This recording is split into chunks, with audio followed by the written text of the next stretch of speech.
ಇಡೀ ದೇಶದ ಜನರು ಕನಸಿದೆ. ಒಂದು, ಶ್ರೀಕೃಷ್ಣನ ಜನ್ಮಸ್ಥಾನ ಮಥುರಾ.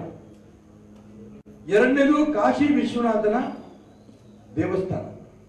ನಾನು ಮಥುರಾಕ್ಕೂ ಹೋಗಿದ್ದೇನೆ, ಕಾಶಿಯ ವಿಶ್ವನಾಥನ ಜಾಗಕ್ಕೂ ಹೋಗಿ ನೋಡ್ಕೊಂಡ್ ಬಂದಿದ್ದೇನೆ.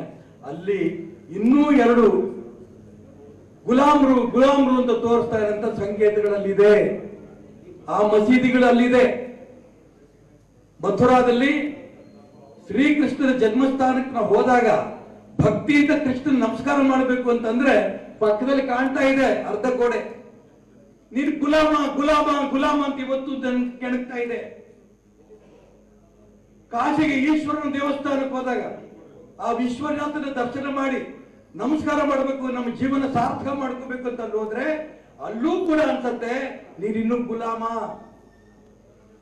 ಹಾಗಾಗಿ ಇಡೀ ದೇಶದ ವಿಶ್ವದ ರಾಷ್ಟ್ರಭಕ್ತರ ಹಿಂದುತ್ವವಾದಿಗಳ ಕನಸಿದೆ. ಆ ಒಂದು ಇವತ್ತು ಯಾವ ರೀತಿ ಪ್ರಭು ಶ್ರೀರಾಮಚಂದ್ರನ ಮಂದಿರವನ್ನ ಗುಲಾಮಗಿರಿಯ ಸಂಕೇತವನ್ನು ಕಿತ್ತಾಕಿ ಭವ್ಯ ಮಂದಿರವನ್ನ ಇವತ್ತು ಕಟ್ತಾ ಇದೀವೋ, ಇವತ್ತಿಲ್ಲ ನಾಳೆ ನನಗೆ ಪೂರ್ಣ ವಿಶ್ವಾಸ ಇದೆ ಅಲ್ಲಿ ಏನು ಮಥುರಾದಲ್ಲಿ ಮಸೀದಿ ಜಾಗದಲ್ಲಿ ಗುಲಾಮ ಅಂತ ನೆನಪು ಮಾಡ್ಕೊಳ್ತಾ ಇರೋದ ಕಟ್ಟಡ ಮಸೀದಿ ಅದು ಧ್ವಂಸ ಆಗುತ್ತೆ. ಕಾಶಿನಲ್ಲಿ ವಿಶ್ವನಾಥನ ಜಾಗದಲ್ಲಿರುವಂತ ಮಸೀದಿ ಅದು ಧ್ವಂಸವಾಗಿ ಮಥುರಾ ಮತ್ತು ಕೃಷ್ಣನ ಜಾಗ, ಅದೇ ರೀತಿ ಕಾಶಿ ವಿಶ್ವನಾಥನ ಜಾಗ ಇವತ್ತಿಲ್ಲ ನಾಳೆ ಮುಕ್ತವಾಗಿ ಅಲ್ಲೂ ಕೂಡ ಮಂದಿರಗಳಾಗುತ್ತೆ ಇರುತ್ತೆ.